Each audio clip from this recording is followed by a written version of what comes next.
세상을 연다 박찬숙입니다. 3부를 시작하겠습니다. 문재인 정부에 대한 지지율이 80%를 넘고 제1당 여당인 더불어민주당에 대한 지지율이 상당히 높은 가운데 야당들은 정말 지지부진합니다. 그렇기 때문에 대선 이후에 각 당은 진로를 놓고 내홍을 겪고 있습니다. 그 가운데 국민의당은 호남을 기반으로 한 국민의당은 독자 생존이냐, 더불어민주당이나 바른정당과의 연대나 합당을 고려해야 되는 거 아니냐, 다양한 이야기들이 나오고 있습니다. 그런 가운데 오늘 중앙위원회가 열려서 앞으로의 진로를 논의하게 됩니다. 국민의당 국가대개혁위원회 공동위원장을 맡고 있는 문병호 전 최고위원입니다. 안녕하십니까? 예, 안녕하세요. 네, 오늘 중앙위원회가 열리는데 여기서 논의될 주제가 어떤 것들입니까? 오늘은 비상대책위원장을 선임하고, 네, 또 비상대책위원장의 역할, 임기 이런 것들을 논의할 생각입니다. 네, 네. 근데 비상대책위원회를 공동으로 가져갈 것이냐, 아니면 네네. 단일 체제로 가져갈 것이냐에 대해서 예.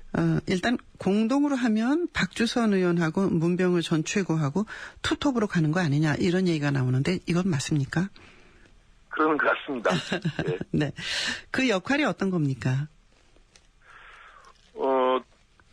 이번 비대위원장은 두 가지 큰 의무가 있는데요. 네네. 첫째는 대선 평가를 객관적으로 냉정하게 해가지고, 네. 왜 대선을 졌는지 그것을 정확히 파악해서 앞으로 개선을 할 점을 정확하게 이제 제시를 하는 것이 중요하고요. 네. 두 번째는 이제 전당대회를 공정하게 관리해서, 네. 대회에서 혁신적인 또 당을 제대로 이끌 지도부를 선출하도록 준비하는 것이 중요한 역할입니다. 예, 예. 그런데 이제 그 전에 계신 그 입장에 따라서 여러 가지 얘기가 나오고 있는데, 일단 한쪽에서는 바른정당하고 그래도 색깔이 비슷하지 않느냐, 그렇게 네. 해서 연대나 합당해야 되는 거 아니냐, 또 한쪽에서는 어차피 그 더불어민주당이나 국민의당이나 호남이 기반인데 더불어민주당하고 같이 해야 되는 거 아니냐 얘기가 나오는데 어떻게 보십니까, 의원님께서는? 저는 결론은 명확하다고 봅니다. 네. 우리 국민의당의 창당 정신, 초심을 잘 보면 알 수가 있죠. 네. 국민의당은 기성 양당 정치에 대한 국민의 불신, 네. 국민의 심판 에너지를 가지고 출발한 당이고요. 네. 지금도 그 제3의 길, 기성 정당과는 다른 제3의 길을, 새로운 정치를 하는 것을 목표로 하고 있습니다. 네. 네. 그렇기 때문에 더불어민주당은 기성 정치의 중심이고 대표 아니겠습니까? 네. 그래서 더불어민주당하고 연대하거나 합당한다는 것은 생각할 수 없는 것이고요. 네. 네. 바른정당과는 이제 여지가 있습니다. 왜냐하면 바른정당도 새로운 보수를 내세우면서 제3의 길을 좀 가고 있지 않습니까? 네. 네. 그 제3의 길, 새로운 정치라는 측면에서는 일맥상통한 점이 있습니다. 네. 네. 다만 이제 내용을, 정책을 검토해가지고 바른정당이 국민의당과 같이 할 수 있는가, 그것을 정책적인 또 노선적인 점을 검토해서 네. 연대할 수 있으면 하는 것이고, 안 되면 또 못하는 것이죠. 그런 예. 관점에서 봐야 한다고 봅니다. 네. 동교동계의 사실 어른들이라 그럴까, 권노갑 의원이나 정대철 고문이나 이런 분들의 입장은 지금 민주당 쪽하고 일단 같이 가야 된다는 게 분명하신 것 같더라고요. 아무래도 이제 동교동 네. 우리 고문님들, 선배님들은 민주당하고 좀 정서적으로 가깝게 느끼시기 때문에 그런 말씀을 하시는데, 네. 그것은 이제 국민의당의 정체성을 정확히 인식하지 못한 말씀이다. 네. 이렇게 저는 봅니다. 네. 그리고 제가 어제 그래도 지적했지만, 우리 당은 반문연대를 동력으로 만들어졌긴 했지만은, 네네. 그러나 목표는 제3의 길, 새로운 정치이기 때문에, 네네. 지금은 반문연대 할 수가 없는 거 아니겠습니까? 그렇죠. 그래서 이제 그런 점에서는 이제 반문연대라는 것이 없어진다 그러면은, 이제 민주당의 정서적으로 가까운 분들은 민주당하고 해야 한다고 말씀하실 수 있어요. 네네. 근데 지금 현재 국민의당의 그 노선이나 지향점으로 봤을 때는, 네. 더불어민주당과 연대한다는 것은 생각할 수 없는 거라고 봅니다. 네. 혹시 문병호 전 그 의원의 경우는 지역이 이제 경기도고 또 인천입니다. 예. 네. 그러시고 예. 다른 의원들은 이제 호남에 23분의 지역구 의원이 있지 않습니까? 국민의당에. 네네. 네. 그분들의 경우는 자신의 지역이 위협받을 수 있다. 더불어민주당의 기세로 봐서. 그렇기 때문에 더불어민주당하고 합해야 된다는 입장에 서 있는 거 아니겠습니까? 글쎄요, 저는 당선 여부를 가지고 정치를 하면은 그것은 안 네. 되죠. 예. 그것은 국민들이 원하는 것도 아니고, 네. 또 국민의당의 창당 정신과도 어긋나고요. 당선을 위주로 생각하신다면 당선에 유리한 당으로 가시면 되는 거죠. 네. 그러나 이제 제대로 정치하고 국민들이 바라는 정치는 당선 여부와 관계없이 네. 국가를 위해서 국민을 위해서 어떠한 정치가 올바른 것이냐 그것이 판단 기준이 돼야 한다고 봅니다. 네, 네. 그렇게 말씀하시면 국민의당이 쪼개질 가능성도 있어 보이네요. 어제 그 고모님들 한두 분하고 제가 이제 긴 통화를 했습니다만은. 네네. 글쎄요, 생각이 다르면은, 좀 이탈할 수도 있겠죠. 그러나, 메인스트림 중심 흐름은, 네네. 저는 아니라고 봅니다. 그래서 중심 흐름은 잘 잡아야 되고요. 네. 이번에 대선 패배의 가장 큰 원인이 정체성을 저희가 못 세워주는 겁니다. 네, 네. 국민들이 봤을 때는 국민의당은 도대체 누구를 대변하고 네. 뭘 하겠다는 당이냐. 네. 여기에 대한 답을 정확히 해야죠. 네. 그래서 그 중심을 잘 세우고 그 중심과 먼 분들은 이탈할 수밖에 없는 거 아니겠습니까? 네, 네. 그것은 각오하고 있고요. 아, 그와 관계없이 이번 전당대회나 비대위를 통해서 네. 당의 정체성, 당의 중심을 명확히 세우는 것이 가장 중요한 핵심이라고 보고 있습니다. 예. 안철수 전 후보라고 그래야 되죠. 전 네네. 후보가 이번에 그 대선 후보로서 보여준 정체성 또한 능력 같은 것을 국민의당 안에서는 평가를 하고 있습니까? 예, 그렇습니다. 네. 아직은 좀 더 연구하고 익어야 한다고 된다. 생각합니다. 네. 예, 그렇습니다. 더 익어야 된다. 지금 안철수 전 후보의 경우는 지역을 돌면서 대선 패배 이후에 지역에 있는 분들을 좀 마음을 도닥이고 이제 그런 행보를 하고 있는데 예. 다음 출마를 공식화한 거라고 봐야 되나요?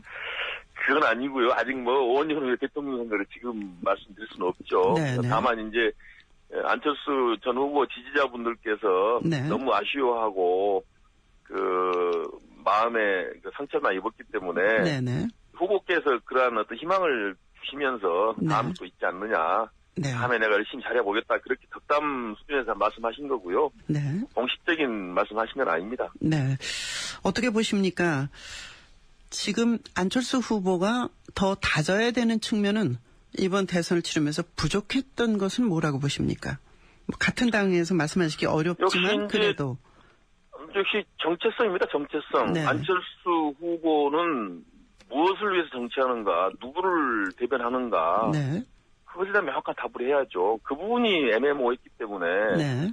표가 여기저기 다 찢어버린 거 아니겠습니까? 원래 네. 안철수 후보 쪽으로 많이 모였던 표들이 네. 결국 더 깊이 있게 들어가고 더 명확한 입장을 살펴보다 보니까 네. 뭐 하자는 거냐 이렇게 해서 결국 다 여기저기 흩어져 버렸기 때문에 네. 지금부터 정체성을 바로 세우는 건데요. 그 정체성이라는 것은 다른 게 아닙니다. 국민들은 안철수 후보를 그 정치권에 불러낸 이유가 네. 기성정치 좀 바꾸라 이겁니다. 바꿔라 네. 이건데 과감하게 바꾸라는 건데 네. 그것에 대한 정확한 답을 못한 거죠. 아. 예, 그래서 지금 이제 지방의 지역위원장들 만나서 다독이고 이제 그런 행보를 보이면서 한 얘기를 보니까 네. 지금 이제 과거 시기에 정치를 하고 있다. 자기는 미래를 얘기했는데 그걸 선택받지 못했다. 즉 안철수 후보 스스로는 나는 미래를 열 후보라는 걸 강조했었다. 이제 그런 얘기인데요. 일단 내년에 이제 지방선거가 있지 않습니까? 네. 네, 호남에서 지지율이 상당히 빠졌습니다. 그러면 국민의당은 호남을 기반으로 했는데 그 기반이 흔들린다 이렇게 보여주는데 네네. 어떠한 그 노력이랄까 어떻게 해야 되실 것 같습니까? 안 후보님의 그 미래에 대한 그 비전 이런 것들은 대단히 중요했다고 봅니다. 네네. 그러나 저는 그것이 실패의 원인 중에 하나라고 생각하고 있습니다. 아, 네. 예, 저는 미래의 어떤 비전은 대단히 중요한 것인데 그것이 전면에 나서면 안 됩니다. 네. 제일 우선적으로 나서야 될 것은 국민들의 먹고 사는 문제 해결하는 것이 중요하고 네네. 미래는 그 다음 두 번째, 세 번째 정도의 그 의제가 돼야 됩니다라고 말씀드렸는데 네. 너무 미래를 전면에 내세우다 보니까 결국은 국민들에게 그게 와닿지 않았다. 네, 와닿지 체감이 안 된 거죠. 그래서 네. 저는 거기서 좀 표가 많이 잃었다고 보고요. 네. 호남에서의 지지율은 호남 분들은 역시 무슨 지역에 뭐 어떤 공약을 하고 지역을 더 돌보고 이런 것보다는 역시 네. 대한민국 전체 어떤 사회 정의라든가 네. 또 어떤 개혁 또 정말 국민을 위한 정치를 하느냐 이런 큰 틀에서 바라본다고 생각하거든요. 네네. 그래서 호남의 지지를 얻기 위해서는 그런 큰 틀의 정치를 잘하는 것이 중요한 것이지 네네. 호남에 가서 뭘 더해주고 뭐 장관을 더 시켜주고 저는 이건 아니라고 봅니다. 네, 그래서 네.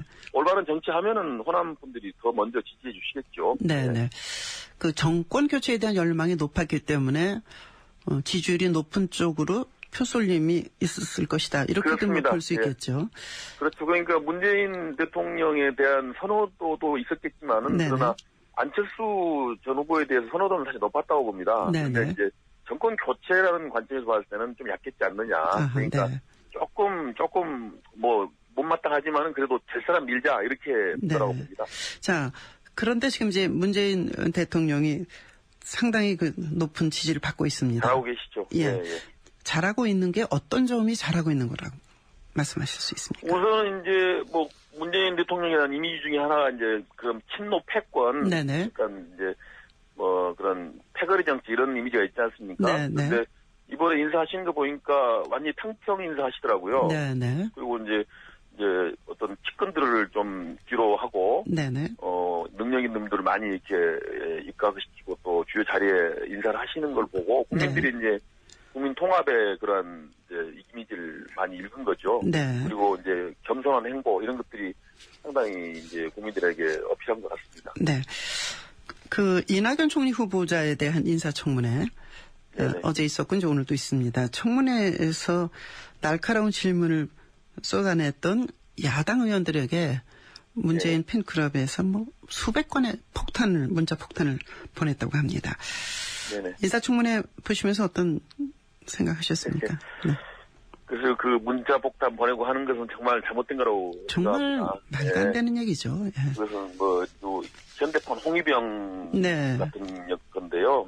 문 대통령께서 한 말씀 정도 언급해야 한다고 보고 있습니다. 네네. 이제 그런 식의 어떤 대응이나 행태는 버려야 된다. 네. 한 말씀 하셔야 한다고 보고요. 어쨌든 간에 이낙연 총리 후보자에 대해서는 철저하게 따져서요. 시시비를 가릴 생각입니다. 네. 그래서 뭐 특별히 뭐 첫 번째 총리라고 그래서 봐줄 것도 없고 네. 특별히 뭐 현 정권에 대해서 비판할 것도 아니고 그냥 원칙대로 시시비 따져서 네. 과거의 관리나 기준에 따져서 합당하면 우리가 동의해 주는 것이고요. 네. 합당치 않으면 뭐 거부해야죠. 그 자료 제출이 상당히 미흡하다는 얘기가 있습니다. 예, 그렇습니다. 과거에도 뭐 그랬는데 이번에도 아무래도 뭐 시간상 제약은 있었겠지만은 네. 자료 제출이 좀 부실했던 것 같습니다. 예. 다시 국민의당 쪽으로 얘기를 돌려서요. 네네. 일단 이제 공동 비상대책위원장 박주선 의원과 이제 두 분이 거론되고 있는데 박주선 의원 측에서는 흔쾌하지 않은 듯한 뉘앙스가 나오고 있습니다. 아무래도 뭐 국회 부의장으로 계시고 관록 있으시고 네. 또 중진 네. 정치인인데 단독으로 하시는 걸 바라시는 것 같아요. 네. 그래서 당에서는 이제 혁신이나 뭐 개혁을 좀 해야 된다. 뭐 네. 그런 측면에서는 제가 좀 나서라 이렇게 말씀하셔서 네. 잘 조합하면 좋을 것 같습니다. 그런데 저는 뭐 비대위원장 꼭 해야겠다 그런 건 아니고요. 뭐 네. 당에서 요구하면 뭐 할 생각인데 뭐 저는 사실 전당대회 당대표 출마를 지금 검토하고 있었는데 네, 네. 그 비대위원장을 하게 되면 전당대회를 못 나가지 않습니까? 아, 그래서 네, 그렇죠. 저도 사실은 고민을 했습니다. 해야 되냐 말아야 되냐 고민했는데 네.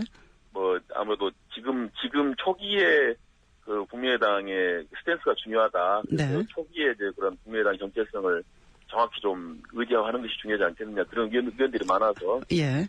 그래서 저도 그냥 뭐 당에서 요구하면 응할 생각을 갖고 있습니다. 예, 그러시군요.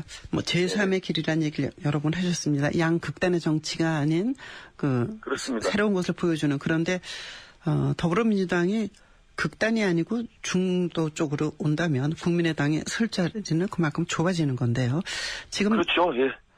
여러 가지 고민이 되실 것 같습니다. 문병호 전 최고의 경우는 원외 지구당 위원장을 도닥을 해야 될 그런 몫이 또 주어진 거 아니겠습니까? 그렇습니다. 우리 국민의당은 원외들 숫자가 훨씬 많기 때문에요. 네. 원외들의 그 역할이 중요합니다. 그래서 아무래도 이제 원회를 대변하는 대표하는 그런 지도부가 반드시 있어야 한다고 보고요. 예. 예. 그리고 이제 기성 정치에 대한 심판 이 에너지는 저는 지금도 굉장히 축적돼 있다고 봅니다. 네네. 이것은 전 세계적인 현상인데 미국의 트럼프 대통령 당선도 그런 현상이 일환이고 이번에 네. 프랑스의 마크롱 대통령 당선도 네. 그런 기성 정치에 대한 심판에 선거했다고 보거든요. 네네.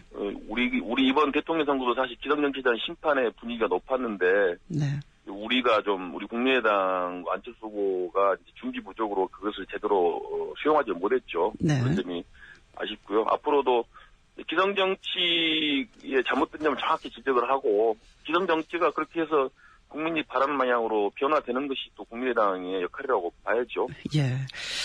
알겠습니다. 일단 국민의당의 중앙위원회 결과를 지켜보겠습니다. 오늘 말씀 잘 들었습니다. 네, 고맙습니다. 감사합니다. 예, 네, 예, 국민의당 국가대개혁위원회 공동위원장 맡고 있는 문병호 전 최고위원을 만나봤습니다.